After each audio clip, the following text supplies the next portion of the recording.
just highlight what Ali had in mind for this session. So we have 4 speakers, including myself.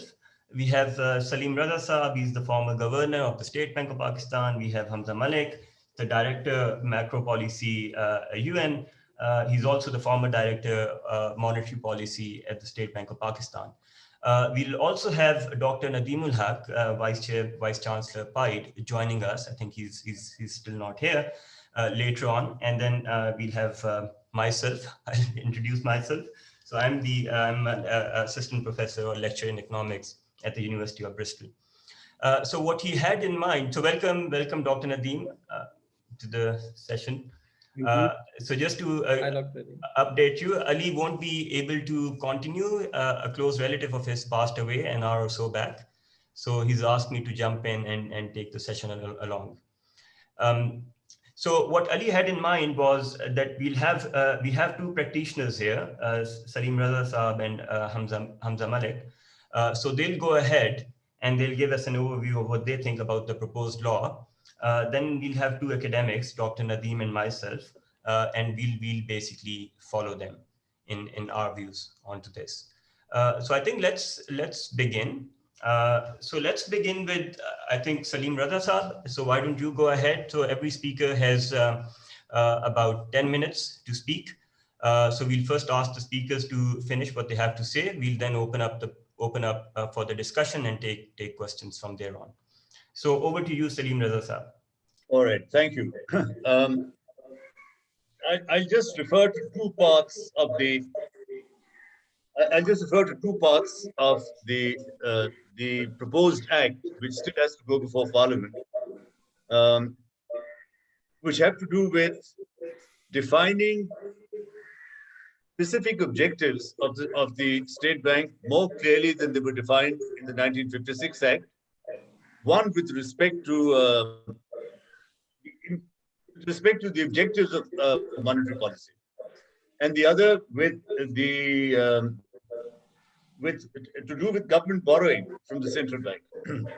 So, with respect to the first, the objectives set for the central bank in the proposed act are very clear. The first objective is achieving price stability. That's the primary objective, and this is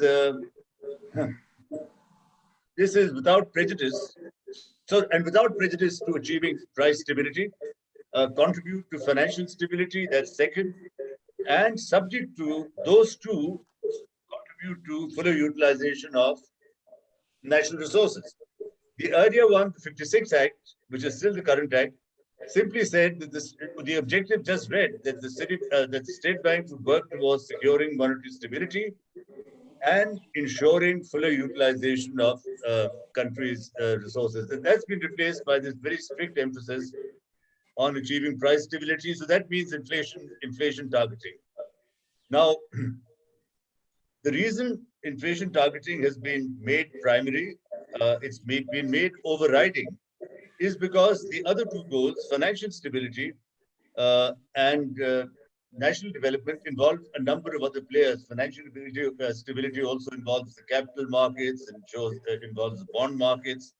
It involves fiscal policy and or changes in fiscal policy in the course of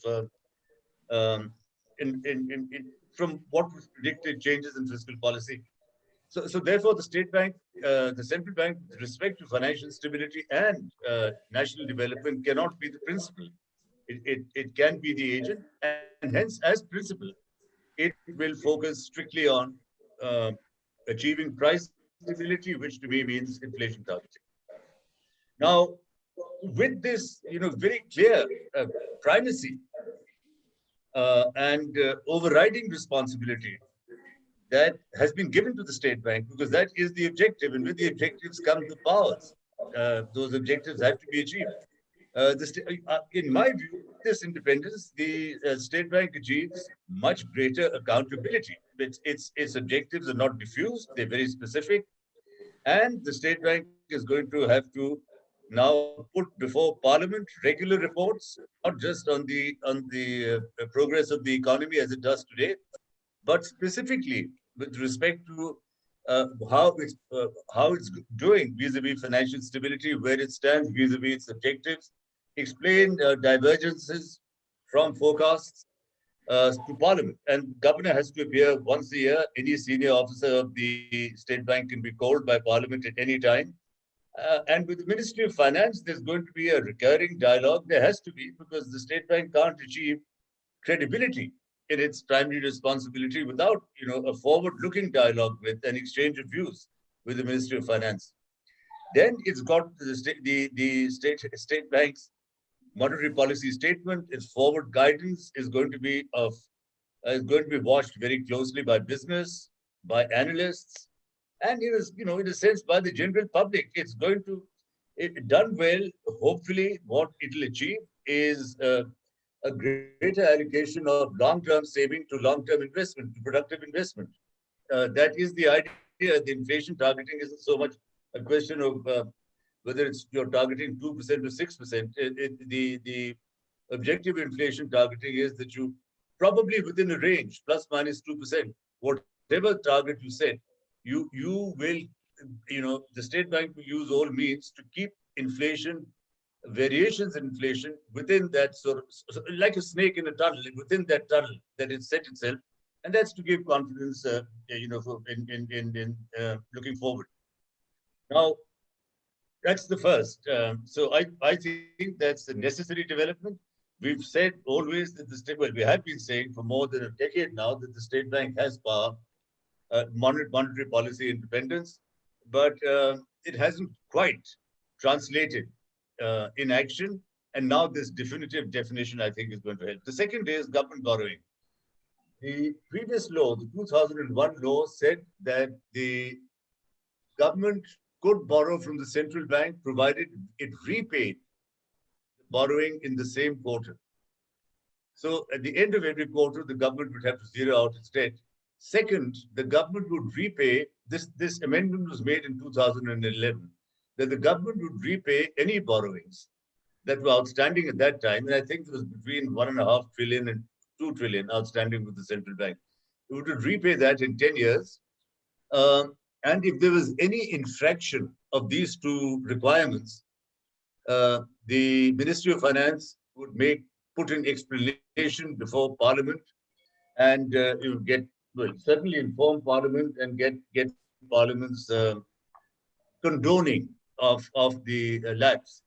So presumably that third condition, that this third factor, the need to put an explanation to Parliament, meant that any borrowing from the central bank would only be exceptional, or would happen rarely and in exceptional circumstances. But that's not what happened. We know that. If you look at the last 5 years, from the middle of 2016 to now, government borrowing from the State Bank in IMF periods, in periods when we've been in the IMF programs, because the IMF doesn't allow you to borrow any more from the central bank and requires that you repay what's outstanding. In periods where we've been in IMF programs, borrowings in the State Bank has been as little as 1.4 trillion, but within the last 5 years, it's been up to 9.2 trillion. I think 2016, it's been up to 9.2 trillion.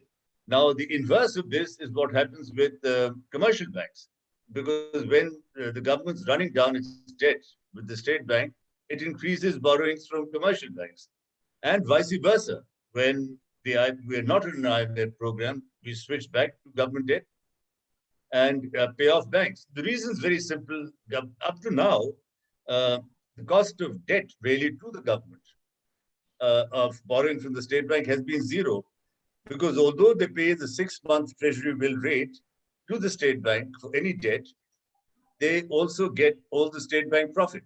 So earnings from this debt, in fact, come back to them, and they're an offset to their real budget costs. So hence the shuffle between the State Bank and commercial banks.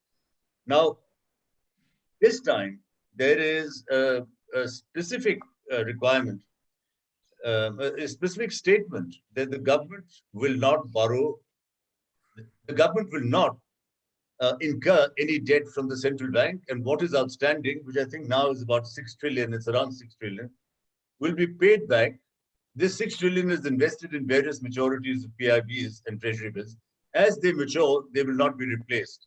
So all the existing debt will run off, and there will be no new debt. Now, this has been, Ministry of Finance, the Cabinet's signed off on the act. It still has to go for Parliament, so we'll have to see what shape it ends up in. But, these two developments are really necessary. Again, if you go back to, if you look at what's happened in Pakistan, the government's had, in fact, a lot of influence over the exchange rate. That the exchange rate, which is both, monetary policy and exchange rate management, are meant to be the state bank's responsibility. But we know that there has been influence on the exchange rate. We've held the exchange rate untenably low too often and for long periods. We've kept interest rates lower than we should, and these have both been sort of willed by government and provided by the central bank. And the result is we've had overvalued rupee for too long, coupled with low interest rates. This has led to current account blowouts from time to time. And then you go back to IMF austerity that then dampens growth. We don't seem to be able to grow it more than 4% unless there's excess money creation, but then ends up in a blowout, current account blowout.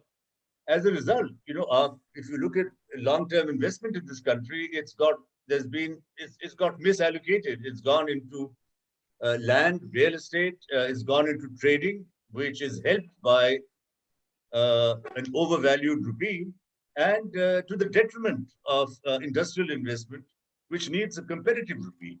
So it can, they can compete against imported goods and imported material, raw material. Now, along with this, you can ask whether inflation targeting is really our biggest problem. Whether we have the reason for our low growth, the reason for us being in this stop-go, boom-bust sort of environment, is that will inflation targeting help? Really, aren't there other things that we ought to do first? Well, there are certainly other things we ought to do alongside, and all that has to do with trying to boost our flagging rate of investment, which sort of varies between 13, 14, and 15% of GDP. Our neighbors of Bangladesh, India, 30%, 31% of GDP. So our investments vastly inadequate. Our fiscal effort needs bolstering.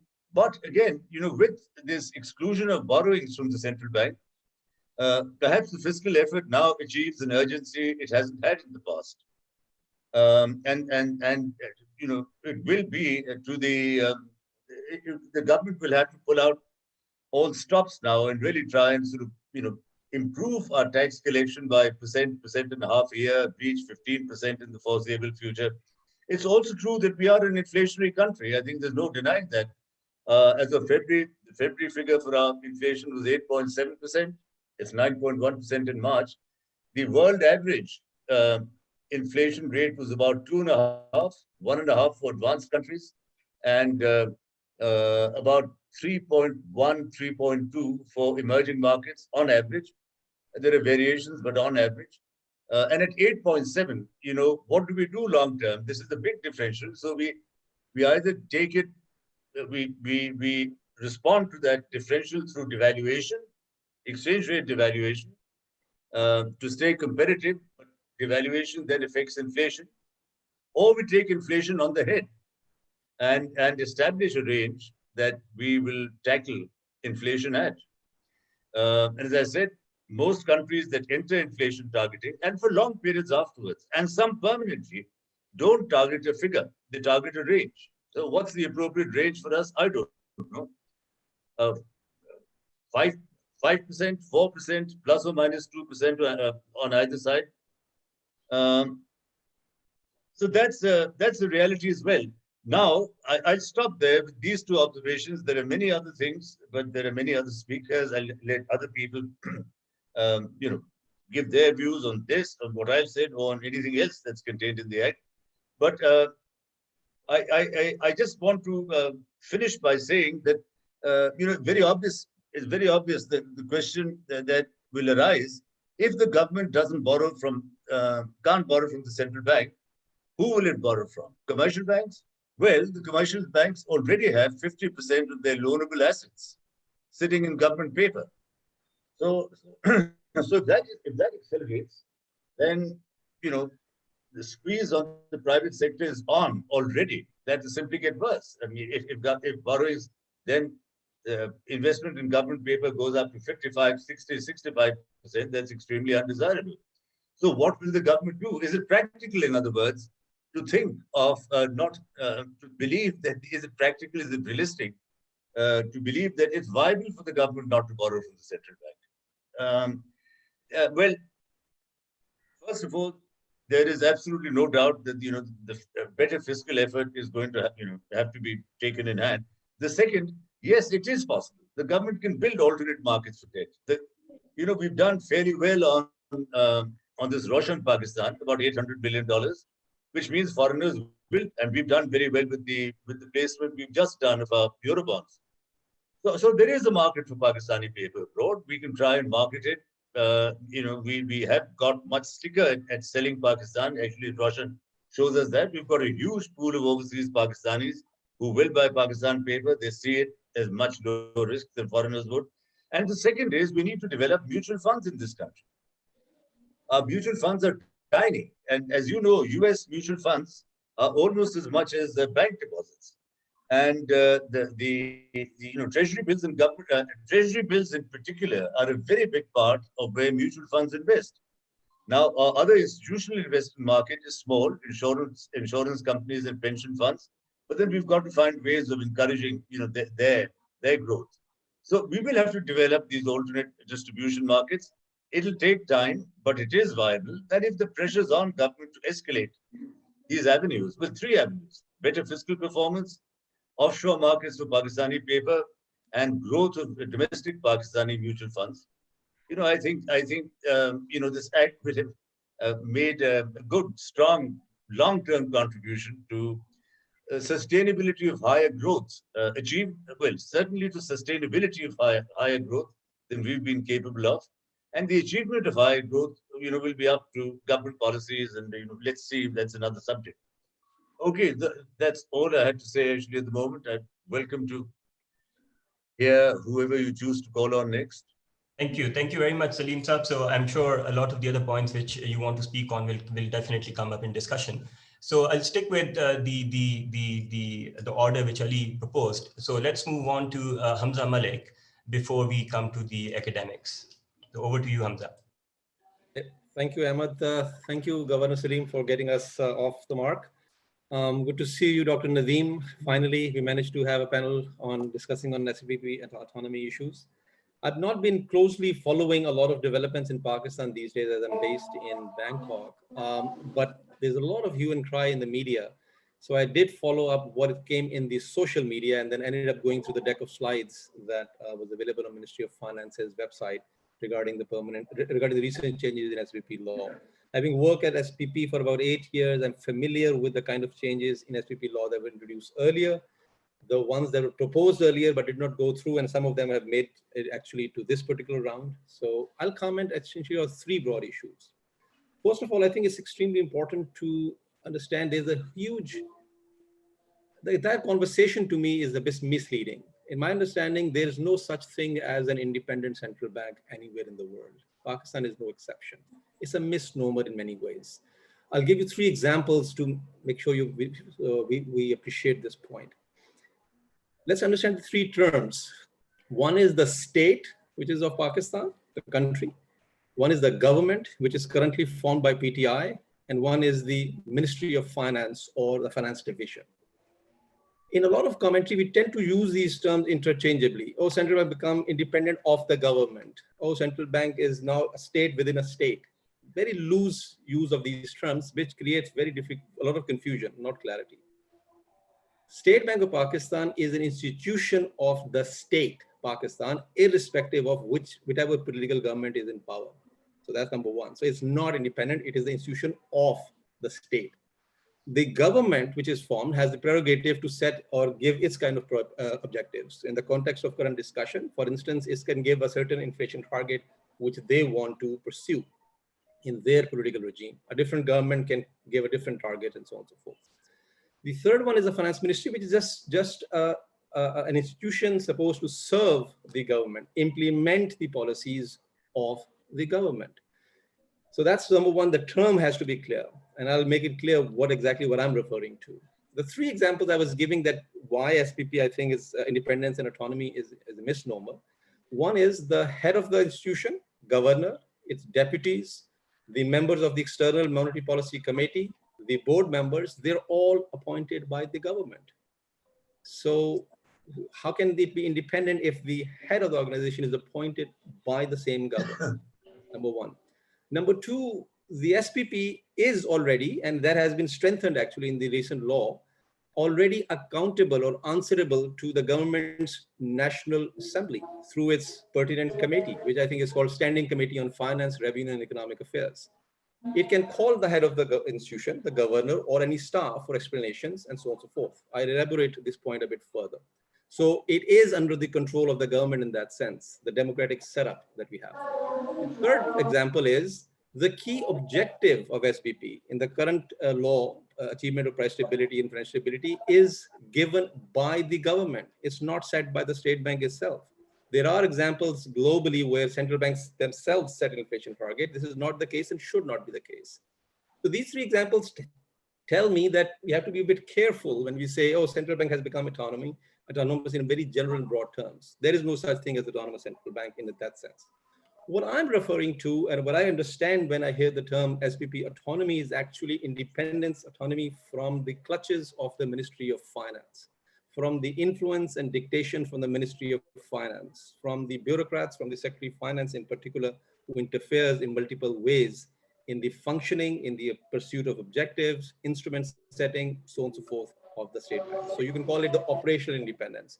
That is what is needed. That is what needs to be strengthened. And I think Governor Salim Raza was alluding to two examples primarily on these aspects as well. So there are three broad issues here. One, and I'll be trying to complement what Governor Salim has already highlighted rather than repeating.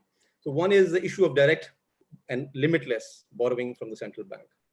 Now, the instrument through which this borrowing is done is called MRTB. It is not traded in the market. What it means is if there is excessive borrowing through that instrument, the development of financial markets or capital markets is impeded. This leads to financial repression in the system. You cannot have alternative financial markets where the government can go and borrow from the system. So the very mechanism of how the government borrowing takes place from central bank impedes the development of financial markets in the country, which has been an issue in Pakistan. Excessive borrowing central bank creates huge volatility in market liquidity conditions. Volatility in short-term interest rates leading to volatility in exchange rates makes the day-to-day operational job of central bank very, very hard and very, very difficult to stabilize financial markets on a daily basis. It's very, very unpredictable, basically, the way the borrowing takes place. So that's another issue. Governor Salim also pointed out the issue of moral hazard. There's no incentive for the Ministry of Finance to put their house in order. There's the free money out there. Why should they bother to push through difficult decisions on tax reforms and other reforms on the expenditure side as well? So little incentive to undertake much needed, long overdue fiscal reforms. The second point is the interference in the setting of interest rate. It can be direct through setting in the board meetings in the old days. Nowadays, we have Monetary Policy Committee, which does not have a representative of the Ministry of Finance, so that helps. But it tends to be, the point is very simple. Ministry of Finance is one of the biggest borrowers in the country. And if they are involved in setting the price of that borrowing, there's a very direct, obvious conflict of interest. So they cannot be part of that process.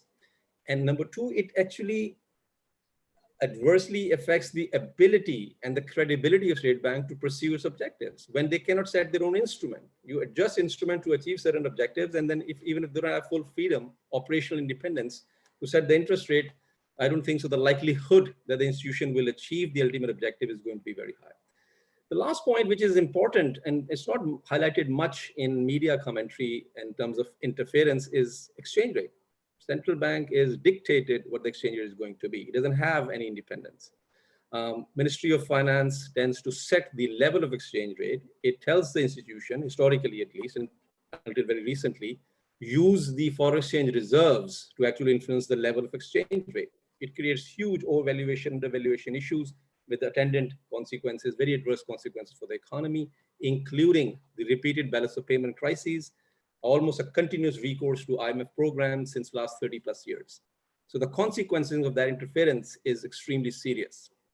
And in the end, we still don't know who should we as citizens hold accountable, central bank or Ministry of Finance or any government, why we keep on getting bailed out by international organizations, right? We don't have that answer because nobody's actually accountable. Everybody blames the other organization. My third and last broad point is exactly some aspects of the new changes where I disagree with, where I have some reservations. For instance, the new changes in SBP law proposes abolition of the Monetary and Fiscal Policy Coordination Board. I don't think so. That's a good idea. True, it is true. Those who know the system a little bit, that board was non-functional. It was not meeting regularly at all. And whenever the meetings were held, no meaningful policy discussion took place whatsoever. So it was for all practical purpose redundant. However, that does not mean we dismantle it entirely. In my opinion, the country needs a formal institutional arrangement for coordination for macroeconomic policies. We should actually include Planning Commission also in that board, in my opinion, to have the growth perspective or long-term perspective of policies. So it's not a good idea. What is proposed in the law is that the Minister of Finance and Governor Central Bank will interact informally and personally to do the needed coordination. That's not a good idea. There's no transparency in that. There are no minutes what they discuss. And it all depends on personal relationships. In the future, if we have different finance ministers and governors which don't get along very well, so what's going to happen on the coordination of the country? So you need to have institutional frameworks and platforms where formal coordination takes place. So this is one area where I don't agree with. It should be reinstated and then make sure it functions properly, unlike in the past. Similarly, I'm not in favor of the formation of what is called executive committee in the new law. Apparently, they're trying to distinguish between the oversight and management functions of the board, separating the two. Again, and then they give excessive powers to the executive committee with only governor and deputy governor having voting powers. Not needed at all, unnecessary in my opinion, right? It weakens the oversight part, the accountability aspect and those things. So in my understanding, in my opinion, the current formation where the board oversees the administrative and management responsibilities of the institution should continue, including with the inclusion of Secretary of Finance in the board.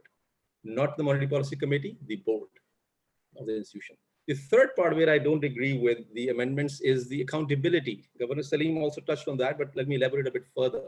I don't think so submitting a quarterly or annually report on the state of the economy and monetary policy is sufficient. It is necessary, but it doesn't lead to any accountability. We have been submitting reports since last 2 decades at least, right? And we have been missing inflation target, for instance. We mean the central bank. So have the institution been held accountable? For me, it has to be very, very clear in terms of what are the consequences for the institution represented by the governor if he or she does not deliver the stated objectives. So let's say the objective is set at 5% inflation or an average inflation of 5% over 3 years. For instance, if it is not delivered, the governor should lose his or her job. That's a real consequence. Then you know somebody is being held accountable for not delivering the things. So if the central bank wants more independence, operational independence, to be able to set its instruments, not having direct borrowings and all those aspects that it needs to deliver and effectively pursue the objectives, well, it has to take the responsibility than actually delivering them. And in case they don't, the institution should be held accountable. I'll stop here, but I leave 2 questions, actually. Maybe we can pick up at the second round or questions in the discussion, which are related issues. Just 2 small points, not even points, bullets. So one aspect which should be discussed in these discussions on SBP autonomy is the capacity of the Ministry of Finance to formulate formulate fiscal policy. You know, it's like a separation or divorce between husband and wife. So we're talking about the wife, the central bank, all the focus is on that, what the wife is going to do with the autonomy and independence. What about the other party? You're separating them two in some ways. Do they have the capacity to run fiscal policy? In my read, not really. I don't think so. So that really needs to be strengthened big time. and this is what Governor Salim was also saying, what the government is going to do if they cannot or are not allowed to borrow from central bank. They need to have serious capacity of formulating fiscal policy. At the moment, at best, they do maintaining of fiscal accounts, not policy. The second point, the real question to me is, the very exciting question is, can Ministry of Finance or SBP be truly independent when we, as a country, are under a continuous IMF program for 30 plus years? The economic sovereignty of the country actually is not in place for 30 plus years continuously. The very question of autonomy of any institution is actually going to be dubious, especially in the eyes of citizens. They are not going to see it as a homegrown internal effort to try and bring things in peace. They always see it as some agenda imposed from outside. And it's very difficult to dispel this notion because they have been breathing down our neck for 30 plus years. Why do we go to the IMF program? I don't think so. We have given a straight answer in the country still, despite going repeatedly to the IMF programs. To me, this question is very closely tied to the aspect of autonomy and the capacity of fiscal policy. So thank you, Ahmed. I stop here and happy to elaborate on the points. I deliberately kept them at very brief in the first round. Thank you. Thanks a lot, Hamza, for this elaborate overview. So I think let's now move on to the academics. So let's start with Dr. Nadeem. We know he has been organizing a series of seminars on this topic. So over to you, Dr. Nadeem.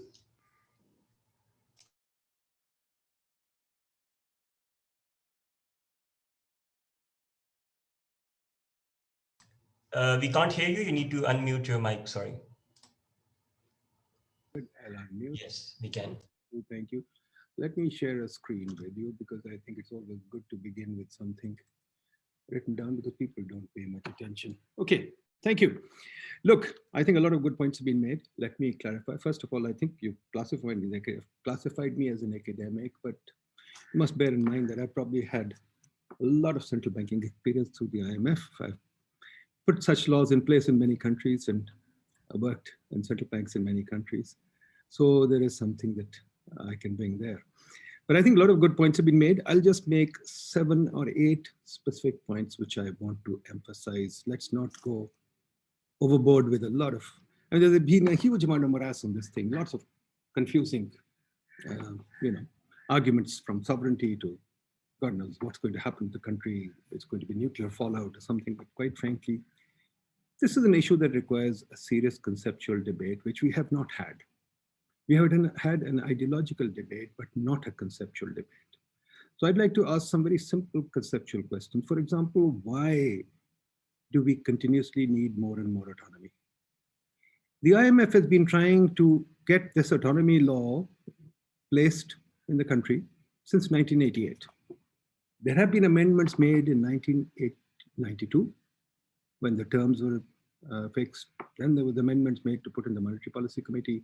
Then there were amendments made in 2015. So we have had 3 or 4 amendments, and it seems that the IMF programs always have 2 things: value-added tax and state bank independence. I think the IMF can think of nothing new, unfortunately, my old institution. But I regret to say that this is just old wine and old bottles and God knows what. We continue to have this autonomy issue.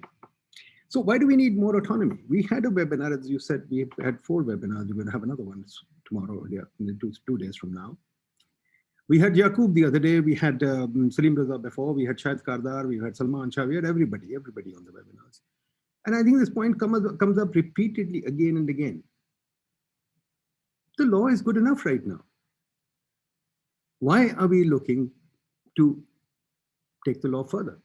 Central bank has adequate autonomy. I don't see why the central bank, and even Yaqub and everybody admitted, central bank has enough autonomy. Let me show you a slide that will show you how the central bank has autonomy. This is the real interest rate in the country over the last 30 years. Real interest has been as high as 10% and on average 4%. Now you tell me if the real interest is that high, is the central bank autonomous or not? I mean, there has to be some evidence. The evidence shows the central bank is very autonomous. I don't see why this paranoia about the central bank. Okay, this is the borrowing, net budgetary borrowing, right? Okay, it's been quite low. I mean, in recent past, it's gone up, but it's still within 1.5% of GDP. It's not as if it's going bananas, right? And it comes down again and again. Okay, fair enough. You can still limit central bank borrowing, but Yaqub made the point very clearly. He said that I had refused to honor government checks. And Bibi sided with me. He said, hey, there's still autonomy within the central bank to be able to refuse the checks, right? Now, unfortunately, if you don't exercise that, then what's going to happen? Then de jure autonomy is not going to do anything. Right? Here again, you take a look, central bank borrowing. We see the central bank borrowing has gone down and up. Commercial bank has gone down and up, but quite frankly, the issue that Salim has also erased, that central banks can also expand liquidity to make money and make room for the government. And therefore, all it means is a net transfer of central bank profits to here and there, and we can go into details on that. So the issue is central bank has had enough autonomy, and central bank has been able to function on its own. We've had, I should have put that down too. We've analyzed the 5 currency crises of Pakistan, and believe me, it is not quite clear that the central bank had no autonomy in those. Okay, DAR interfered, but it's not quite clear that anybody interfered with the central bank during the FCD crisis, or anybody interfered with the central bank during the 2008 regime. So there's a huge number of issues that need to be raised. We haven't had a good discussion on this subject. We've had an emotional discussion and not a serious discussion. That's a big problem. My second question is, what are the changes? I mean, the changes are the term, okay? So we had 2 3-year terms, now we got 2 5-year terms. Is that enough grounds to change the law? I don't know. I don't think so. What's the point? Why 2 5-year terms rather than 3? I don't understand. Why not 1 5-year term, 1 6-year term? In fact, the fund had proposed in 1988 1 6-year term.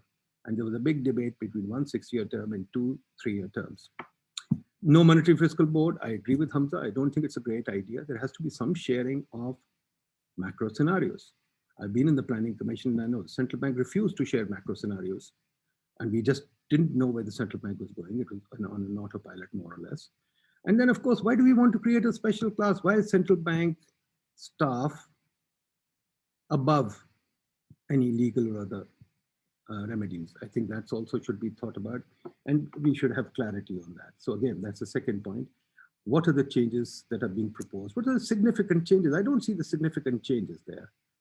The third thing is, of course, the law is an ass, right? We play around with the laws at random.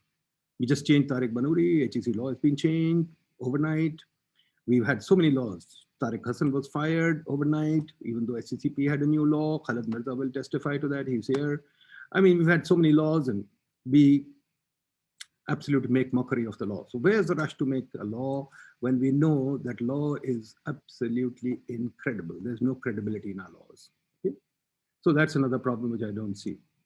And then why only central bank being autonomous?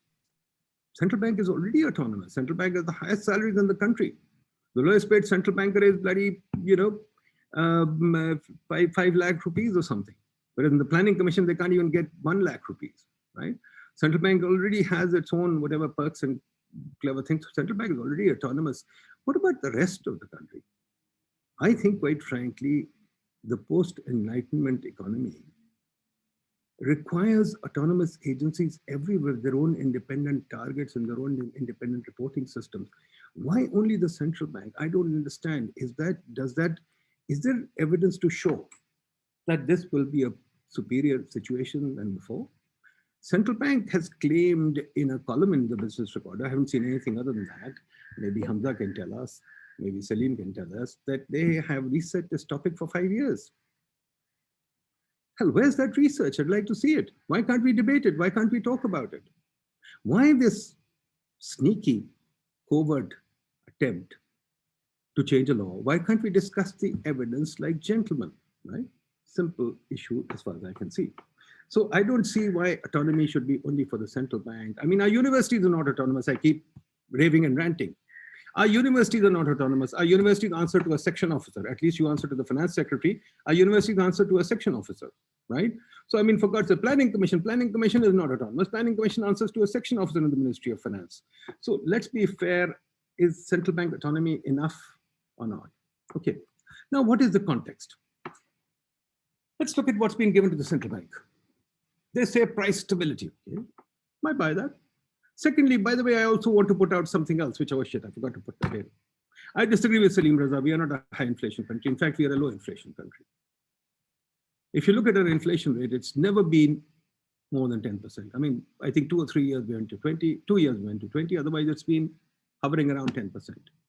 High inflation is when you get into high double digits and even triple digits. We've never seen inflation. We are a low inflation country. Even if you take a look at the fiscal deficit, our fiscal deficit and inflation relationship is very, very weak compared to, let's say, Turkey, compared to Indonesia, compared to Latin American countries. So I think we just we are just hugely inflation averse. Why? Because it makes good copy and because we follow the IMF, because we don't look at the evidence. The evidence shows we are not an inflation country, not a high inflation country. And again, I've talked about it often enough and we should talk about it again. What is our optimal inflation rate? Should we go to 2%? Should we go to 3%? Should we go to 5%? I'm not sure. And personally, I would say it should be 9-10%. I can cite you a few papers on inflation, optimal inflation targets. For example, Bruno and Easterly came up with something like 40%. Some others have come at 8%. Some others have come up 9-10%, 12%. Why should inflation be as high, as low as the US? Because we are a young country, we should have a higher rate of inflation. Secondly, the second objective that is listed is financial stability. Now, what the hell does financial stability mean? Can somebody define it for me? Does financial stability mean what the central bank has done, which I must confess we should have a debate on? Central bank thrives on killing the financial sector and calling it stable. Central bank has killed the NBFI sector, non-bank financial system. It has killed the non-bank financial system. Correct me if I'm wrong. We had a webinar with the DFIs, and they're all cribbing and complaining that the central bank does not let them function. Central bank is seeking an oligopoly in the banking system by only facilitating the big banks because they think that is financial stability. There is no entry into the banking system because the central bank has fixed the terms that are almost impossible for people to enter the banking system. Is that financial stability? Should we allow the central bank to use that as financial stability? I don't think so. I think we really have to also understand what financial stability is. Financial stability along with financial development. Who's going to do the financial development? Central bank, instead of making the financial market, is arguing for giving out directed lending to housing and to SMEs, which I find is bizarre, which should not be its job at all. But in any case, it's disrupting the financial system. Secondly, another point, very important point. Exchange rate. Should the central bank be manipulating the exchange rate? Or should we make the law saying the exchange rate is market determined and the central bank has no option but to follow the market? And then should we give the central bank a reserve target rather than the exchange target? Again, I'm raising these questions. These should have been debated and discussed. They've never been debated and discussed. Secondly, what about the capital account? Central bank, for example, has been closing the capital account systematically over the last 5-6 years for exchange rate purposes. Right now, the exchange rate is being maintained by heavy capital account restrictions. Is that something that is desirable? Should we have that? Should we not argue and debate that? Or should the law not say that the central bank will not be able to tamper with the capital account without passing a law through parliament? I mean, I think this is an important issue as far as I'm concerned. It should be thought about. It should not be pushed under the rug as the current law is doing, and you're making this thing that, hey, financial stability is there. And then the final third thing is also the objective is growth, okay? So governor can get confused. I've seen governors getting confused between growth and inflation. It's not as if it's determined and clear. So let's be clear on that, right? Okay. Then we have this thing about targets. You said inflation targeting. First of all, please, I keep saying this and let's be clear. Inflation targeting has got nothing to do with central bank independence. Inflation targeting can be pursued even now. Inflation targeting is a process, is a system of monetary management or inflation management, which can be pursued in any system. So let's not confuse inflation targeting with central bank independence. Okay, if you have independence, then please tell me how the targets will be fixed. Central bank will fix its own target. So will the planning commission give the central bank a target? Or will the Ministry of Finance give the central bank a target? Will the cabinet give it? How will that target be fixed? How will that target be discussed and debated? For example, when I was the planning commission, I would say my growth rate should be 8%. And for that, I would say the central bank should fix the target at 10%. Where will that debate take place? Without a monetary fiscal board, where will that debate take place, right? So if that debate is not taking place, even the monetary fiscal board, I'm sorry, Hamza, was dysfunctional. It never worked. I sat in that meeting for 3 years. The meeting was useless. Central bank would come in. I mean, it was amazing. Central bank would come in and say, hey, I don't want to share anything with you. I don't want to talk to you. I mean, hell, if the central bank did not even come with a BOP scenario or an inflation scenario, what are we going to talk about? Right? So, I mean, let's be fair. There has to be a culture of understanding and debate, that the debate has to take place and why it's important. So I think this is, you're just giving somebody power to be, happy with their own targets and things, but without really coming out into where the targets come. Secondly, what is the target for financial stability? Who's going to fix that target? Or will there be a target for financial development? What is the target for capital control? Central bank is trying to fix the exchange rate to capital control. Is that worth it? I keep telling people, Salim Raza will probably remember, Khalid Mirza will remember, in my age, when I was younger, I was fond of comics. And in order to buy comic books, I had to get central bank permission. In order to buy a Reader's Digest, we had to get central bank permission. In order to travel overseas, we had to go to central bank. I mean, for God's sakes, central bank had so much power. Do we want to go to that? Or do we want central bank to just talk about inflation? So I think that is something that we should worry about too. Now let's see, my 8th point is, what is the architecture of financial policy, of economic policy? There are 3 targets for monetary policy: inflation, balance of payments, and growth. And all 3 have certain trade-offs. If I just focus on inflation, I can focus on inflation by killing the balance of payments and growth. And yes, I can have a low inflation country, and vice versa. Is that what you desire? I don't think so. So why only central bank independence? Why not independence for all 3 targets? And what does independence mean? All we are trying to do is take politics out of the decision-making process. So we take politics out of the decision-making process for inflation. And we leave the PSTP heavily politicized. Is that a wise decision? A PSTP right now is so politicized that it is not contributing to growth at all. It is destroying our infrastructure. Is that something that we should do? Again, where is the 5-year research that the state bank did? Hamza, please ask your colleagues to share it with us. Don't sneak it into paper that you got 5-year research. Show us the research. We are not morons. Treat us like your countrymen, for God's sakes. We should be able to talk about that research, right? Okay. And this thing of the central bank, this desire for secrecy, even the fund has given up secrecy. Our central bank is sitting in Karachi, all clapped up, secretive, doesn't want to talk about macro scenario, doesn't want to give us its research, doesn't want to talk to any of us, and it wants independence. Then I'm afraid I'll be with Ashfaq. We should think about it. This is not clear. And accountability, I still don't understand accountability. I think Hamza was right. There's no accountability. Agreed. But I don't even see why 2 terms. I mean, you're giving them 2. I mean, we all know the moral hazard problem. It's been extensively studied in economics, right? You give somebody 2 terms. The first term, he's obviously going to look at the second term. That's why in the US, they even made sure that judges don't even have a term. They're lifetime judges because they don't want them to have any moral hazard problem. Here we are setting in place a moral hazard problem, and IMF itself is walking away from its earlier prescription where it said 1 6-year term. And now they're saying no, 2 5-year terms. I seriously don't understand this. So all I'm saying is, I'm not getting into the nitty-gritty. I'm saying these are broad questions that I have on the subject, and these broad questions need to be answered. We get into the nitty-gritty. Government should borrow. The government is not borrowing too much. It's not as if it's borrowing a big deal. And the government is mainly borrowing through the commercial banks, and the state bank is providing the liquidity. Okay, let me ask you a question, very simple. Would all of you be happy if the government borrowed from the commercial banks or the central bank and got no money from anywhere, and the interest rate went up to 30-40%? I would personally be very happy. I'm very happy if the interest rate go to 30%. But will all of you be happy? Is that a happy outcome or not? Do we want interest rates to be 20-30% in real terms? Well, that's fine. That's a decision we have to take. So these are my questions. I leave it there. And let's see. Emma. Emma, I'm sorry. May I just a couple of comments I want to make after this avalanche of observations, which were right by with very strong opinion. Are we borrowing too much? Are we borrowing too much domestically? we're certainly borrowing too much domestically. We have a very small banking system. Our banking system is about 35% of GDP. Our domestic debt is about 55%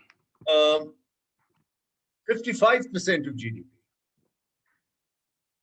Borrowings from banks is greater than the borrowing from banks today by the government is greater than private sector banking credit. 8 trillion of banking credit, 9.4 trillion of borrowing from banks. That's too much.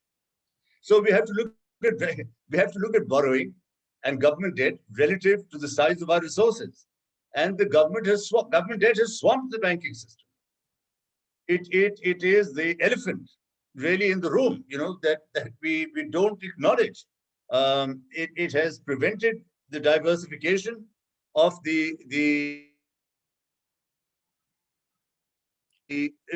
it's prevented the emergence of a bond market, because the government has not borrowed systematically along a yield curve that would allow pricing of long-term bond issues for the private sector, and that hasn't happened. So certainly, relative to the size of our banking system, there is no doubt that government debt is too great. 24 trillion altogether, domestic debt, banking system deposits 15 trillion. Borrowings from banks, 9.4 trillion. Borrowings from the central bank, 6.5. So 16 trillion being borrowed from the banking system. More than our deposits, and you take the whole debt, it's 1.5. No other country will have this reality that we have. Our banking system is very small. Everywhere else, government debt would be a good, 50% would be a lot if government debt was domestic debt was 50% of GDP of banking deposits. Anyway, that's one issue that I think has to be acknowledged. There is no doubt about that, and in some way or the other, we've got to get either we accelerate deposits so our banking system grows faster than government debt. Hasn't happened yet.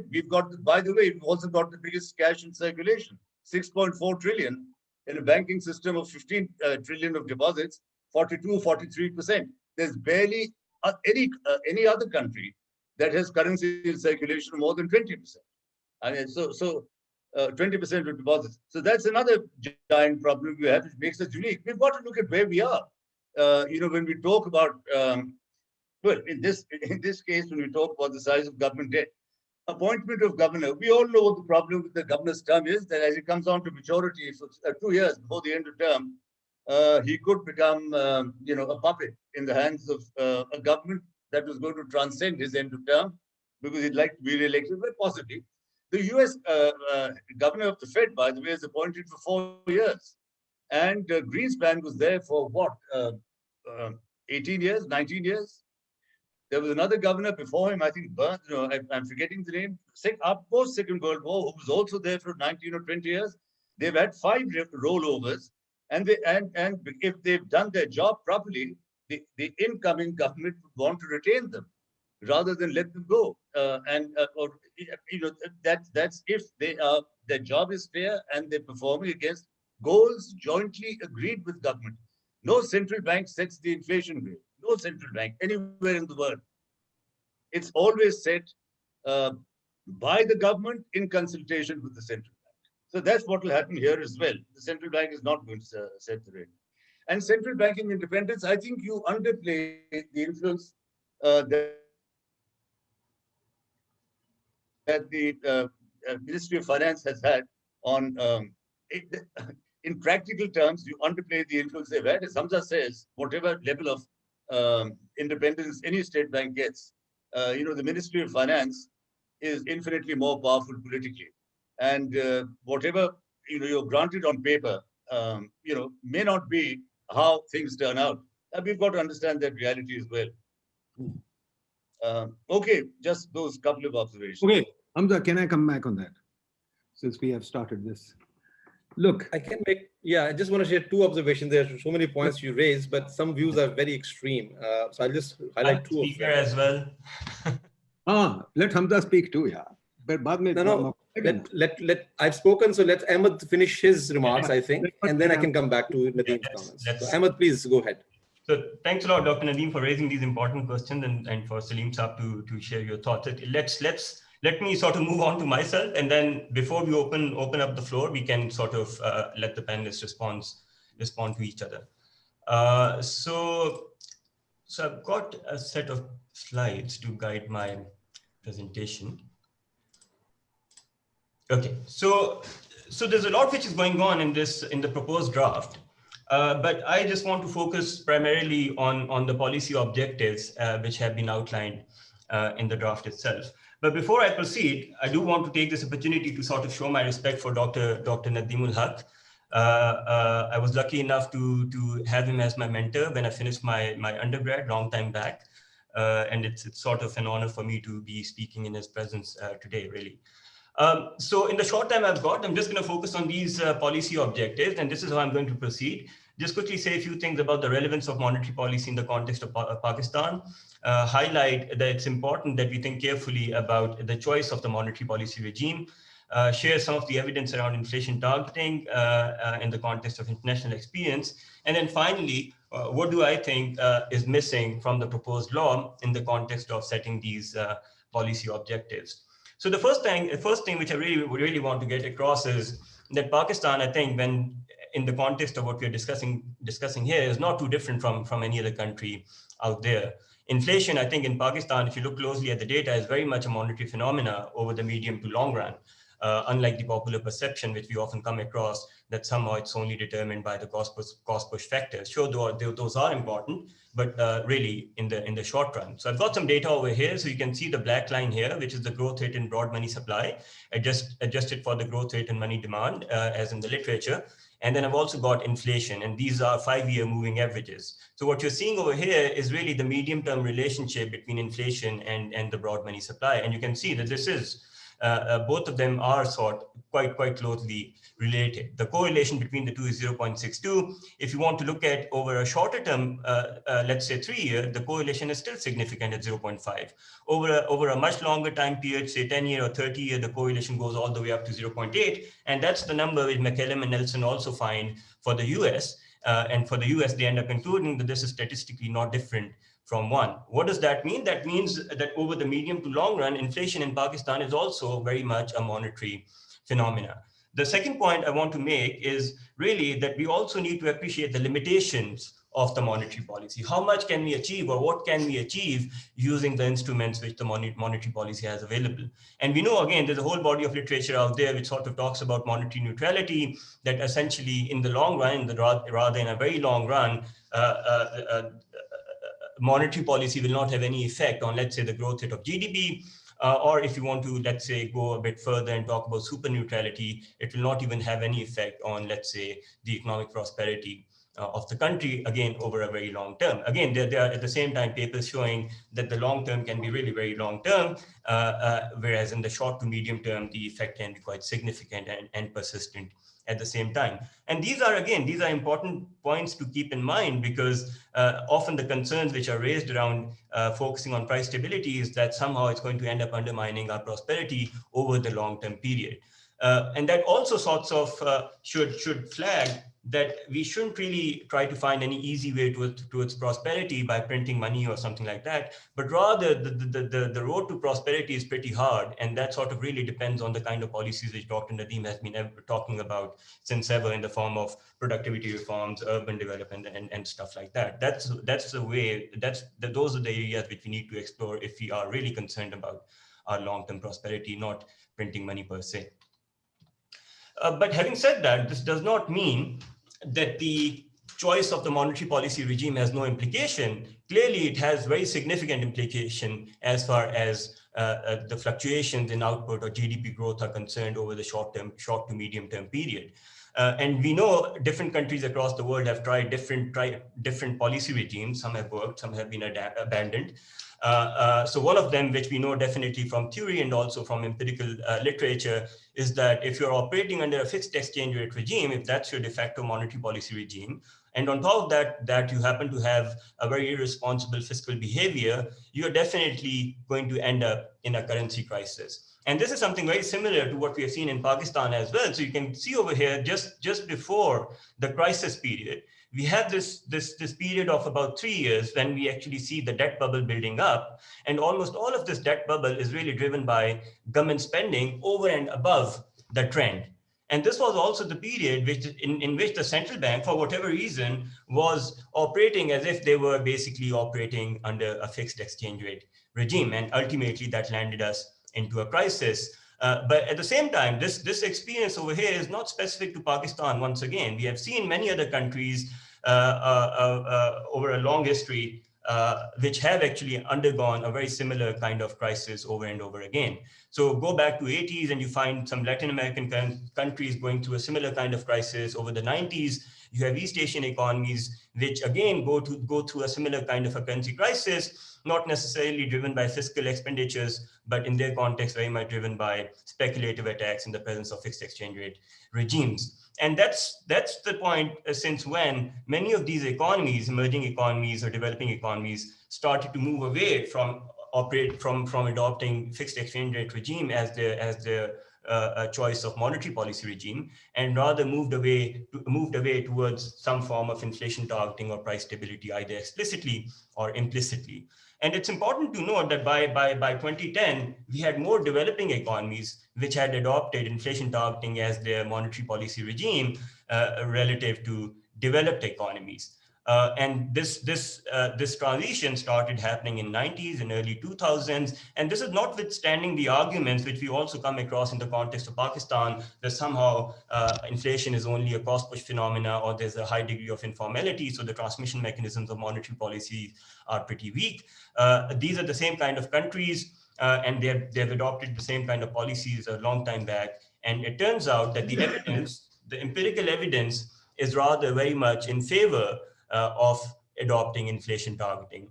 It's actually surprising that the evidence for developed economies when it comes to inflation targeting is not really there, whether this has improved the economic outcomes. But for developing economies, the evidence is very much there that the macro outcomes have definitely improved under inflation targeting than under, let's say, what they had before.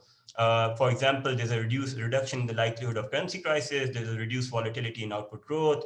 There's stabilization in inflation expectations, which then decreases the cost of stabilizing business cycle fluctuations from the point of view of the central bank. And more importantly, and I think this is worth stressing, is that so far there is no evidence that inflation targeting has been detrimental to growth or productivity or any of these real economic indicators, which we are very much concerned about. And this is a quotation from the Handbook of Monetary Economics published in 2010. But this is not to say that inflation targeting had no controversies. We have seen after the global financial crisis in 2008 that inflation targeting there were concerns raised around the adequacy of inflation targeting when it came to achieving financial stability. And there were alternates which were being proposed, for example, the focus on price level targeting, nominal GDP targeting, and all of them really, they have, to an extent, from the theoretical point of view, that their theoretical foundations are rather somewhat stronger than, let's say, that of inflation targeting. But despite that, despite the existence of these alternate policy regimes, which the central banks can actually end up adopting, really the consensus that has emerged since then is that the central bank should be relying on these macroprudential kind of policy instruments like capital buffers, like leverage ratios, and so on, in order to achieve its objectives around the financial stability, and use the interest rate as the policy instrument when it comes to achieving objectives around price stability, or let's say minimizing the loss function, which has both inflation and output gap in it. So really, as of now, inflation targeting is here to stay, and it has done pretty well as far as the recent experience tells us. But there are a few things which are, I think, missing from the law, and they are important to take into consideration. And the key thing which is missing is really that the price stability has not been explicitly defined. So what does the government mean by this? Does the government mean that the central bank is expected to stabilize the CPI index, or the central bank is expected to stabilize the rate of change in the CPI index, which is inflation, and at what level? So that really needs a clear exposition. Otherwise, if that's not done, then we are sort of back to square one, and most of the benefits which I've just outlined, they're not going to materialize. And this kind of an arrangement where, let's say, you don't have an explicit target, it's very much criticized in Michigan and at many other places for the lack of transparency. And then you end up leaving the market open to guessing what the central bank is trying to achieve. And this is quite relatable to Pakistan over the recent time.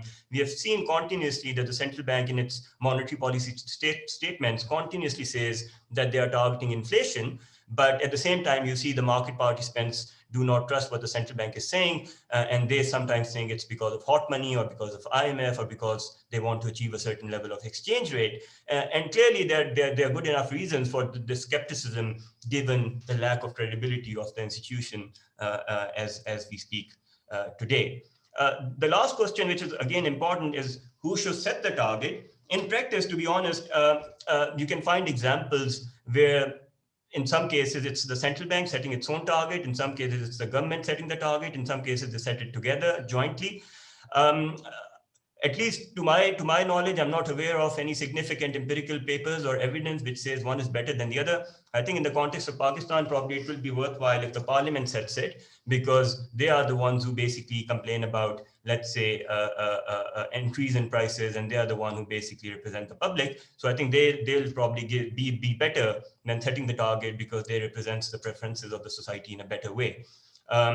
So moreover, again, you can already see, like, the central bank is just few months back was saying that inflation is under control and is around 7% or something, while at the same time we had the politicians or the public representatives who were complaining that inflation is too high, and they were then engaging in all these kind of price controls and interventions in the pricing system in the economy. So it might be better if the parliament sets the target and then the central bank aims to achieve it. And we've already seen that there's no negative implication of this for growth or these real macro indicators which we are concerned about. So I think that's about it. So I'll stop here. So back in the mode of a moderator.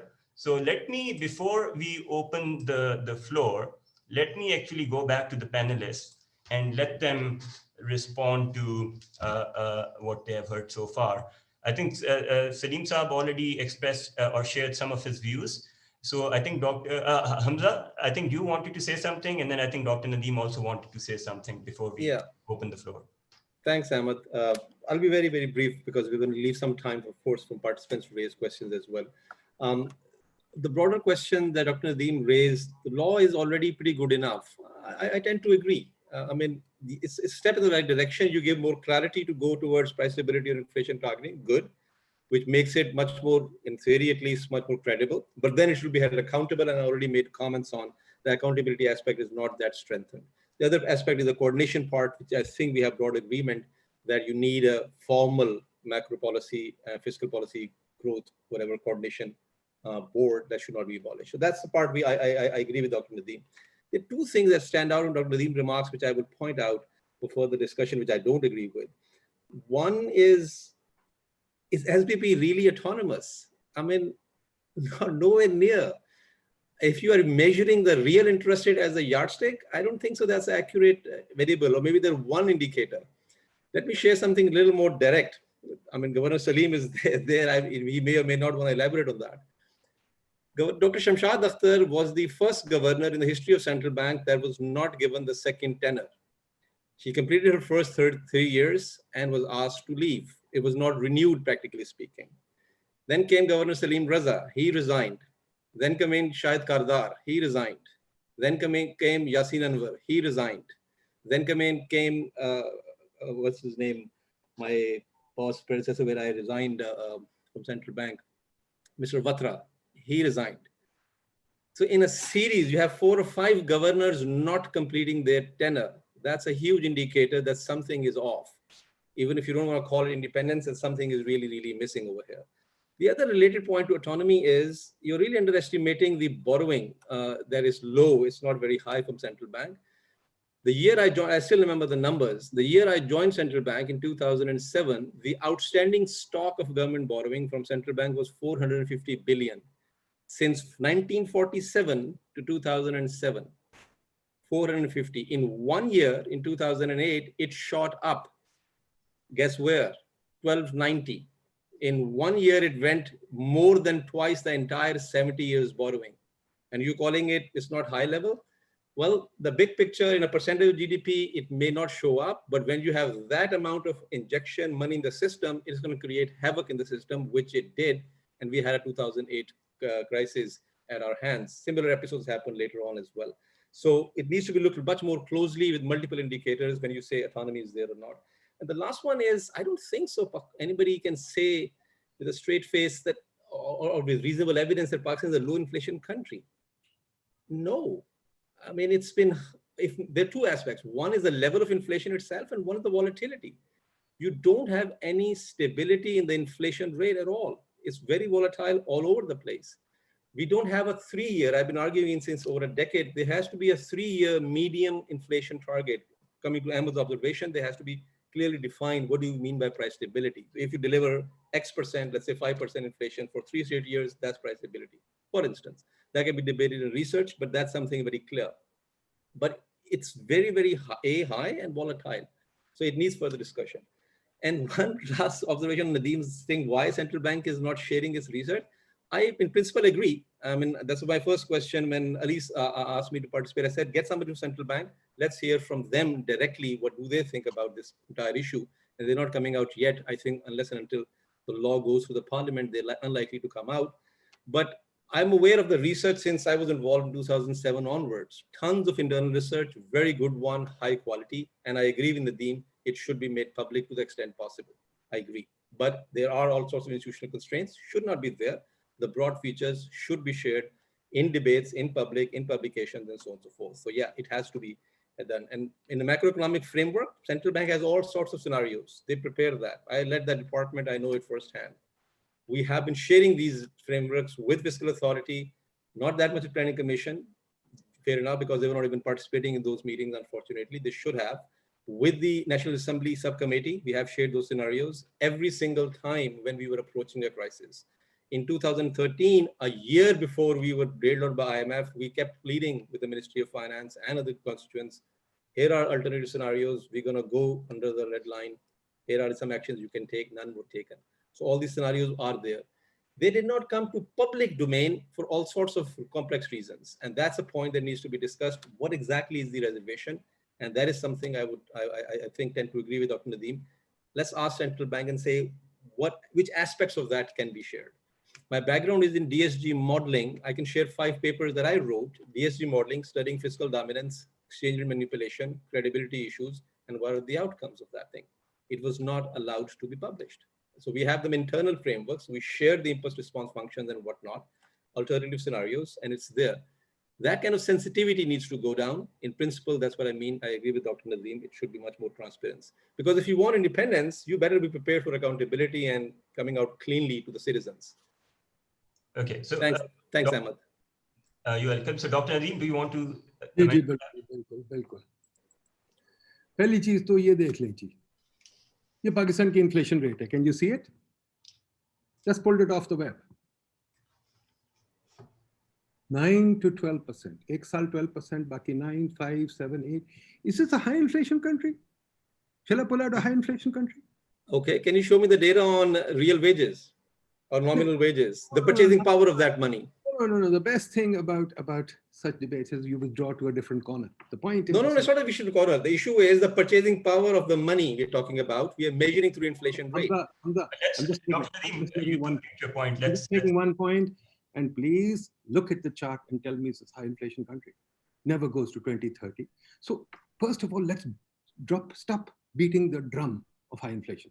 Second point, very simple point.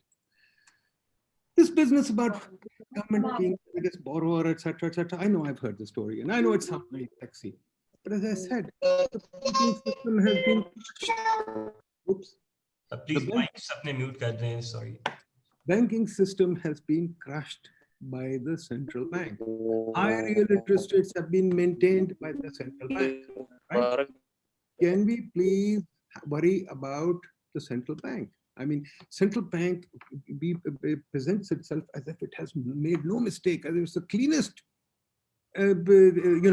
institution in the country. It has made no mistakes at all. Look, I think with the financial system, really, the central bank has to tell us why it is not developing. Why for the last 12, 15, 20 years, it's been static. Spreads have been very high. The spreads are high and real interest is at 6%. Where the hell is the demand for private sector borrowing? Right? And if there are no NBFIs, the risks arrangement is such that you only go to a commercial bank, you can't even go to an NBFI, you can't go to any other agency. Of course, there's going to be very little private sector borrowing. So I know the central bankers love to blame the government. Oh, it's the government's fault, not our fault. But God's sakes, why can't we point the finger at the central bank and say, guys, please justify yourself? Third thing, for example, as I mentioned earlier, I mean, central bank has been playing around with the capital controls. Central bank has been playing around with exchange rates furtively. We don't know anything about it. Who told the central banks to put in capital controls? There are a huge number of capital controls now. I can't even transfer $1,000 from this country or into this country, right? That in itself, central bank is doing. There's nothing else that's happening. So do we want that kind of price stability where the central bank washes other systems, becomes a super powerful agency or not? I think this is a subject that should be discussed widely. I'm raising these questions deliberately to discuss these things widely. I think such things require wide discussion and we don't. Hamza, on the Fiscal Monetary Board, I can tell you very clearly, I think you were there. If you were not there, Riazuddin was definitely there when the governor refused to share any BOP scenario. I was there in a meeting with the White House when the governor refused to share any BOP scenario, and even David Lipton kind of surprised. Why can't you share a BOP scenario, right? The question is, damn it, we need to get down to the brass tacks. Macroeconomic scenario is not anybody's domain. It has to be a shared scenario. It cannot be. I mean, you and I, Hamza, we can build DSG models, etc. We can come out with widely different scenarios. You agree with me? We can come out with widely different scenarios. And the whole point about getting it right is sharing the scenario. And if we don't, we've got a problem. I don't want to create a super agency that is running the whole economy from Karachi. I mean, that's kind of bizarre. Are we thinking about that? Go ahead. I think this point on transparency is well taken. I agree with you in principle. It should be. Agreed. I think some of the issues which we are discussing, they also have to do with the choice of the policy regime, right? So I mean, if you want to keep jumping between sometimes having a fixed exchange rate regime, sometimes having inflation targeting, then obviously you'll suddenly have these capital controls because you've got this trilemma to control for. You can't have, let's say, a monetary autonomy and fixed exchange rate regime if you don't have capital controls. So having a clarity in the policy objectives and clearly defining that, I think that's super important. Even in the case of East Asian economies, they happen to have very, very low inflation rates. So inflation was not really a problem per se. The problem was really the kind of monetary policy regime which they had adopted and which was sort of resulting into these boom bust cycles, which is the reason why they actually ended up moving away from it. So I think that's really that's an important thing. Not having that sort of a clarity in what exactly is the central bank trying to achieve is really at the crux of some of. I would also like to make another little point. I think you focused on inflation targeting too, and there's a lot of confusion here on inflation targeting. Look, if we're going to, inflation targeting is possible without the law. As I said, inflation targeting or interest rate targeting or monetary management, there are a number of frameworks for monetary policy delivery. All inflation targeting is saying is we are going to use the inflation as an anchor and keep ourselves free of the instruments, right? And you can have monetary anchor and you can run with that. Long debate on that. You can have interest rate anchor and run on that, etc. It's a method that can be followed even now. This extreme independence has got nothing to do with inflation targeting. It can be still done now without any problems. But I'll ask you a question. If we have inflation targeting, why should the central bank also control the capital account and exchange rate? Why can't we have an open capital account? And why can't we just simply have the exchange rate free float? Okay, let's not say, okay, open capital account, maybe everybody will get, hyper about it. So I won't say, okay, forget the capital account. Can we have an open current account?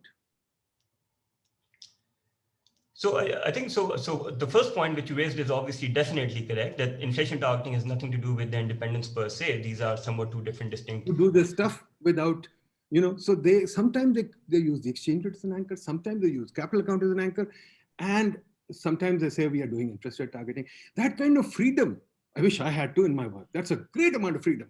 I want to pin the central bank down. Hey, you want independence? Then tell me what you want independence in, and you do inflation targeting. If you say inflation target, do it. I don't care what you say. You give me an inflation target. You can do whatever you like. How is the inflation target going to be fixed? I think everybody's ducking the question. Inflation target can't be fixed by the parliament. Inflation target, first of all, has to be debated within the government. whether the central bank likes it or not. It needs a 6-month debate within the government. And then it has to throw up a number of papers before anybody in cabinet or parliament can take a discussion. It can't be done under wraps like it's done these days. Thank you. Okay, so I think let's move on to the floor. So questions, please. So I think we'll take questions, let's say 3 questions at a time, and then we'll keep proceeding. I think we are all already close to the finish line. So questions, so raise your hands and then we can proceed from there. Questions, comments.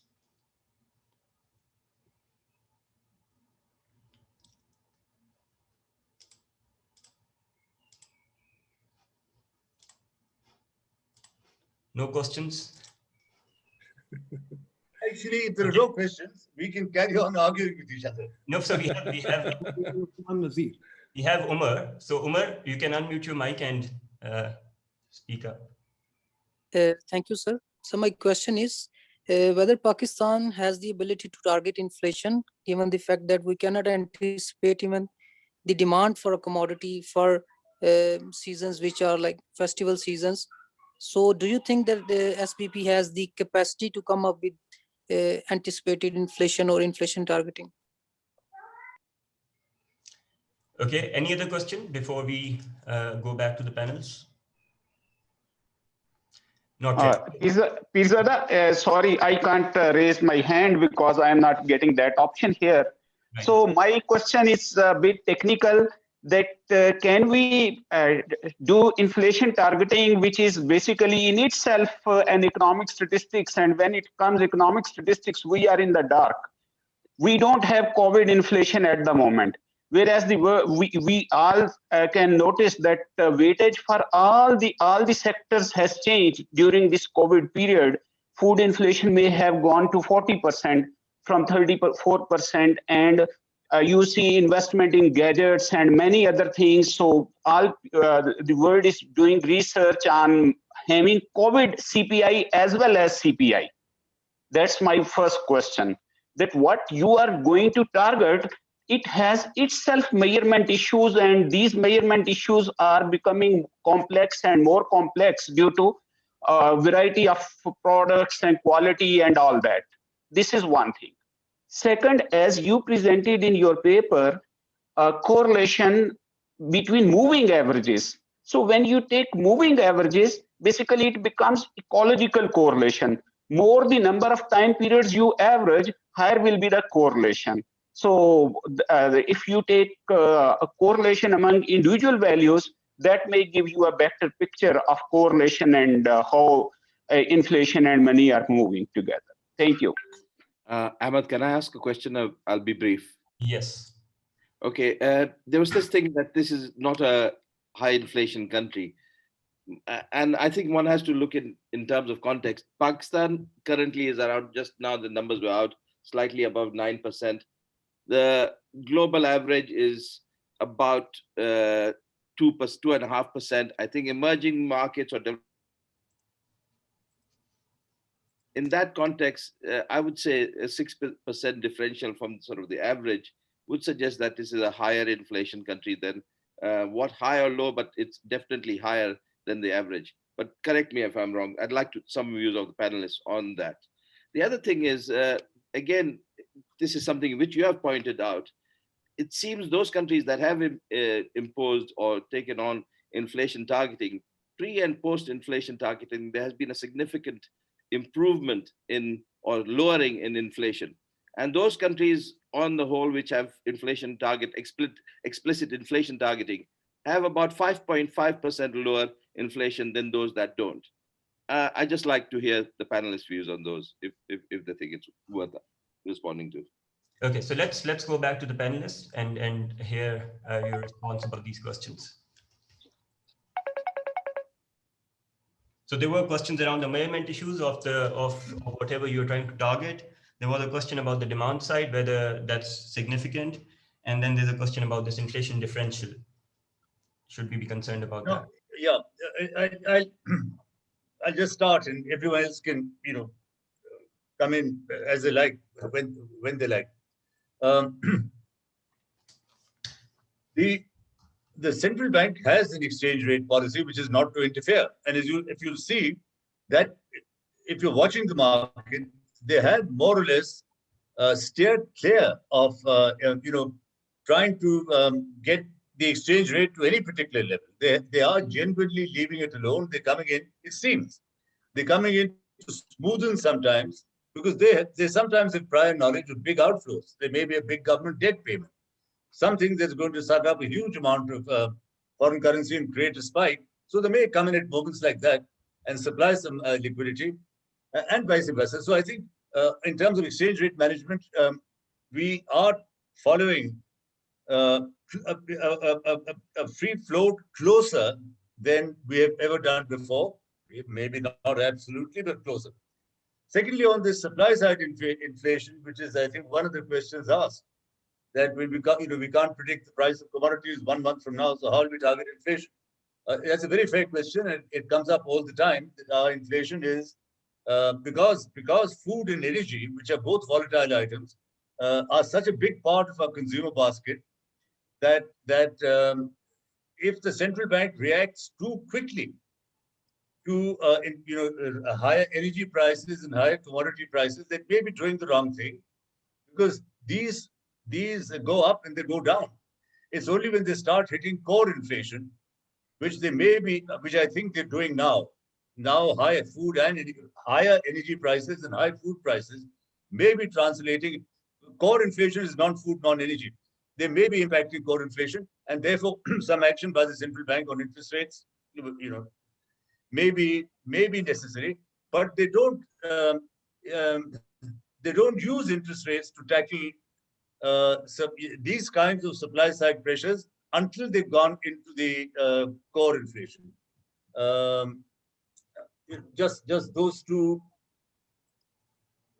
and whether we're high inflation or not, whether we were or not, doesn't matter. Today we're 26th highest out of 185 at 8.7. This month is 9.1.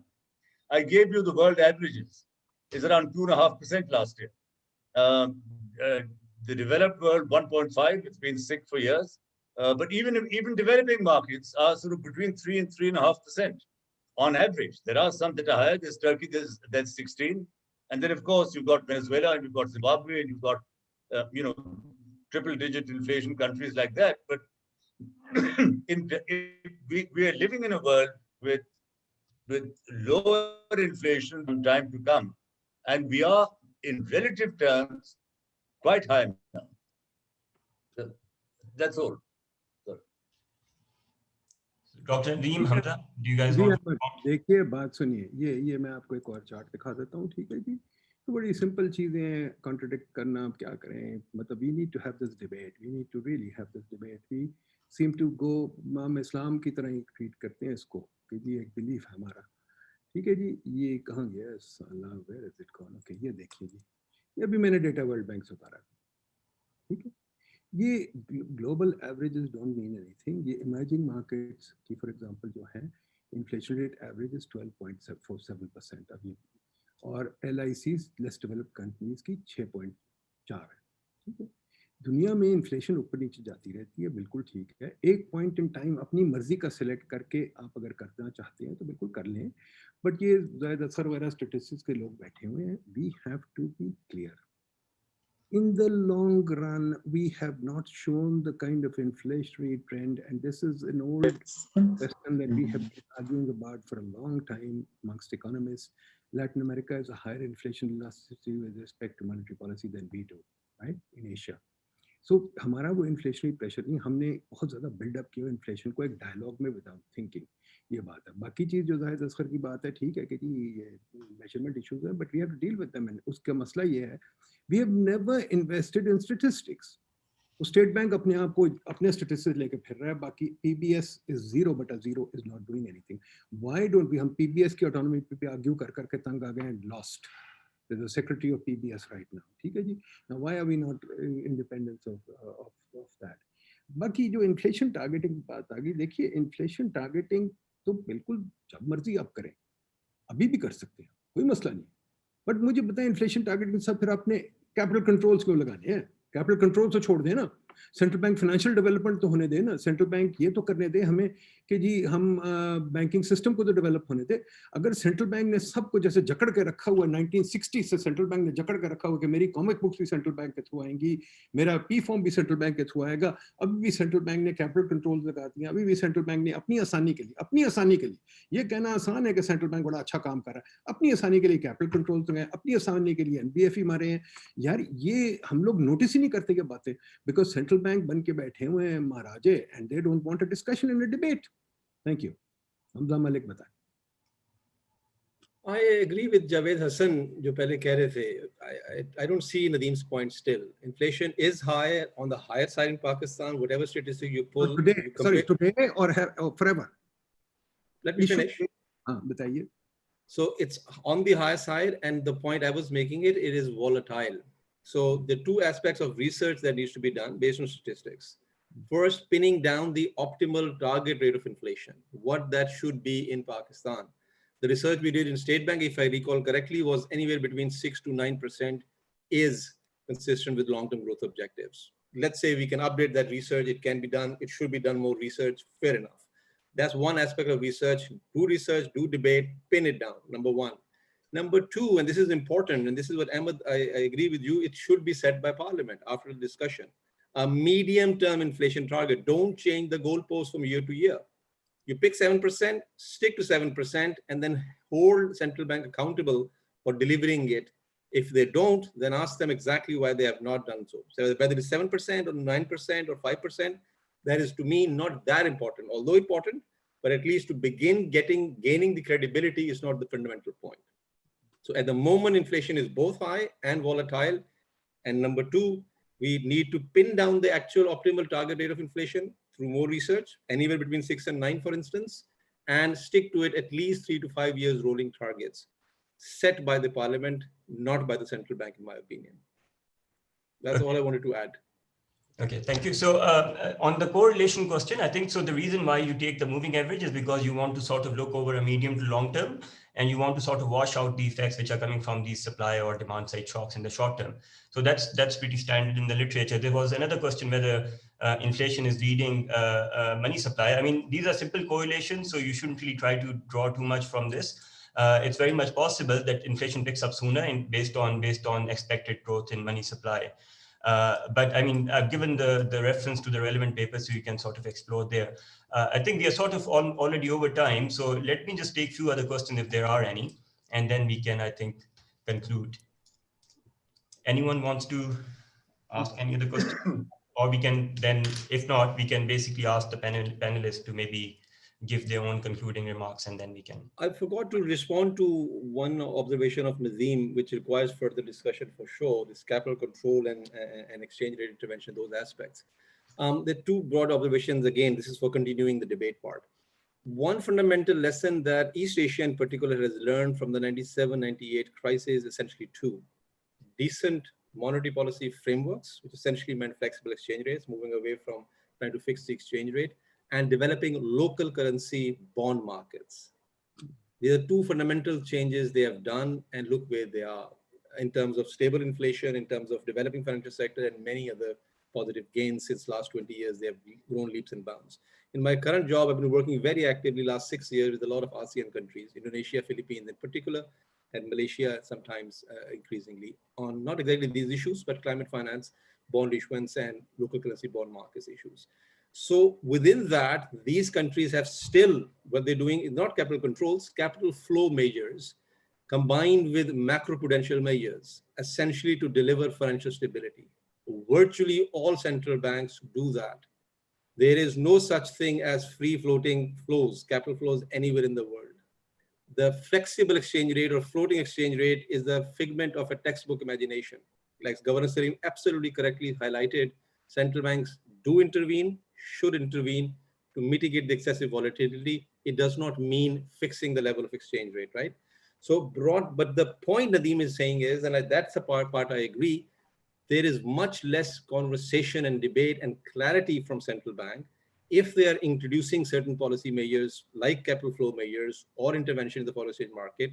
They don't make it very explicit, the rationale for that. They don't come out clean in their policy statements. They don't come out clean or very explicit in the media conversations. that part, that pressure, as I've been saying from multiple angles, should be there. Because if central bank want independence in the sense that we have discussed today, inflation targeting, for instance, yes, that's fine, good thing, but be ready for more transparency and accountability. That's my sort of bottom line, basically. Maheen, you had a question. So you want to unmute your mic and ask? Basically, I later on typed on the chat. My question was that you shared during the research that there are evidences that monetary policy stances do shows up targeting to inflation, and there is a transmission mechanism exists in the economy. So can you specify it's a core inflation that we are targeting, or we are targeting headline inflation? And as well as I would like to take some comments from Hamza. During his time working on all the systems, does he really agrees with it, or what is his stance? Okay, so I think the point I was trying to make was that if you look over the medium term, like monetary policy does have an effect on inflation, and inflation is indeed a monetary phenomena. Yes, over the short term, you'll have these cost push shocks, which is why headline inflation can deviate from core inflation. And obviously how the central banks decides to respond to that, that really depends on whether it's going to have any second round effects or not. So I think that's, and those are the kind of things that the central bank always takes into consideration, like how aggressively to respond to these cost push shocks. So Hamza, do you want to say something? Yeah, very simple. My experience is very straightforward. The legal framework in Pakistan still in place is CPI inflation. That is the target handed by the government to central bank. My disagreement is it's changed annually. It's an annual target given for 1 year and then a new one next year at the beginning of a new fiscal year and so on and so forth. That's what I was arguing. It should not be the case, but it's given CPI target. For operational purposes, for discussion purposes, internal purposes, we highlight those dynamics. We do look at core inflation. We do look at non-core measures, food inflation, so on and so forth. But we are, at the end of the day, mandated to focus on and achieve CPI inflation that is as given by the government. That's one. My experience is, you asked a specific question, there's period. What happens? Well, same thing, it's autonomy. You can, I don't agree with Dr. Nazim that you can have inflation targeting in any regime. No, without autonomy, I don't think so. Autonomy explained in the sense of, if you have really, really excessive government borrowing, fiscal borrowing, Ministry of Finance borrowing from the central bank, you cannot have any functioning monetary regime, let alone inflation targeting. So again and again and again, we have been stumped in my 7-8 years experience there, not been able to achieve inflation target, whatever given by the government, because we simply could not predict at all in any reasonable vicinity, a range, what the government borrowing is going to be from central bank. And it throws all sorts of models, all sorts of estimates, all sorts of scenarios. It is extremely volatile behavior. That's one aspect, there's several others. So that's why I'm in favor of these more steps. But again, law is just a law. I mean, they can still violate it. Who's going to hold them accountable? So it remains to be seen how to do that. So I'm re-emphasizing the point, accountability and transparency has to be stepped up. And don't forget the coordination aspect. So let's also take now, I think, concluding remarks from Salim Raza Saab and Dr. Nadeemul Haq, and then we can close the floor. No, I think I really have, it was a stimulating session. We could go on for hours. I'm not sure on these subjects, there is a middle, there's a, there'll ever be a consensus on the middle path or the right path. But anyway, I think this discussion was helpful. It helped me. I think all of us, I hope the participants picked up or learned something, or will question something and think about these subjects. So thank you very much to the organizers and to the participants, and of course to the panelists. Dr. Nadeem, concluding remarks. But yeah, I think we've discussed it all. I think it's very well worthwhile. My view is that we try and patch up things. So घर गिर रहा है, foundations कमजोर हैं, और हम सोच रहे हैं कि बस थोड़ा से पोचे लगाने से, painting करने से काम ठीक होगा, वो नहीं होगा. We really need to think about our economic system much more broadly. Central bank is only one part of the economic system. Secondly, I think we treat the central bank like a favorite child. We don't punish it for its mistakes. It's very easy for them to turn around and say, no, it's not my fault, it's the government's fault. I mean, I don't buy that at all. And as I said, there's former governors of the central bank who also agree that no, central bank is at fault and they should be thinking about it. Unfortunately, central bank, no, my fault, not my fault, inflation went up. I mean, this thing. Central bank messed up on exchange rates. Central bank messed up on banking systems. And those subjects are not even debated. We are thinking as if it's a saint and it should be given independence. I contest that. I think there should be a serious debate. And what Hamza said about the East Asian countries, look, East Asian countries, whatever it is, open capital. Okay, we can slow down the capital account, but open current account, there's no reason why there should be no open current account. Right? There is no reason why the central bank should put friction in the wheel. For example, a company cannot even go and invest outside. $10 million. People can't even open a shop outside for $3 million. I mean, that kind of nonsense is slowing down our growth, and there should be a take on that. It's not a question of just simply, oh, we did a Russian developed digital account. You're paying a huge interest rate on dollars. Why? I don't understand. We're pushing out bonds. Why? I don't understand. But you know, we've got into a position where we don't like to ask tough questions. We are, you know, we deal in scriptures. We believe issuing a bond is great, wonderful. I think issuing a bond is the most stupid thing in the world. Reed Houseman, he talks about it, how difficult, how wrong it is to issue a dollar-based bond. Right? There's ample experience to show that, how wrong it is to issue dollar-based debt. But we are doing that, the central bank is doing it. If the bond market is not developed, debt market is not developed, whose fault is it? Central bank monopolizes the bond market too. Why is the central bank monopolizing the bond market? Why is the debt office that we've talked about for 3 or 4 decades that there should be an independent debt office? Why is there no independent debt office? So there's so many questions that need to be asked and addressed, and we should think about them. Let's not sit in our beliefs. Let's discuss things. Thank you. Hamza, concluding remarks. No, yeah, everything has been said. I just wanted to thank Prime. It's been after a very, very long time I participated in a discussion on a very Pakistan-specific issue. So I'm glad I did. Again, it's can help me rekindle my interest in core monetary issues that I was used to looking for the last 20 years or so. I still look at these issues, but thank you for the opportunity for engaging. Always exciting to engage with Dr. Nadeem. It gets you going. You get good, very direct questions, something you think more and more of going forward. And I've noted down some of them for sure. I heard from Pied actually from Pied colleague for another webinar. So we'll be happy to continue the conversation. And it was a treat to see my boss, Governor Salim Raza, after almost a decade maybe. So thank you very much again, Prime, for the opportunity. Yeah. Okay. So I'll take the liberty to conclude with my own concluding remarks. Sure. So I think, so for me, the key is really, I mean, unless we get down to clarifying the objectives that the central bank is responsible for and should be accountable for, we are going to keep on jumping between one type of a regime and another type of regime. And then to keep the whole enterprise alive, we'll sometimes be imposing capital controls and sometimes be sort of doing something else. So I think clarity in central bank's objectives is really important to me. And then I think, and there should be a clear process of accountability, which should be linked to it if this is to move forward. So I think with this, again, I thank Prime for inviting me and giving me the opportunity to listen to the panelists and also to interact with the participants. Thank you everyone for joining in, and see you soon. Take care. Thank you very much, panelists. Thank you very much, Dr. Nadeem. Thank you, Hamza, Salim Raza Saab. Take care. Khuda Hafiz. Thank you. Thank you, everybody. Nice. Thank you. Khuda Hafiz.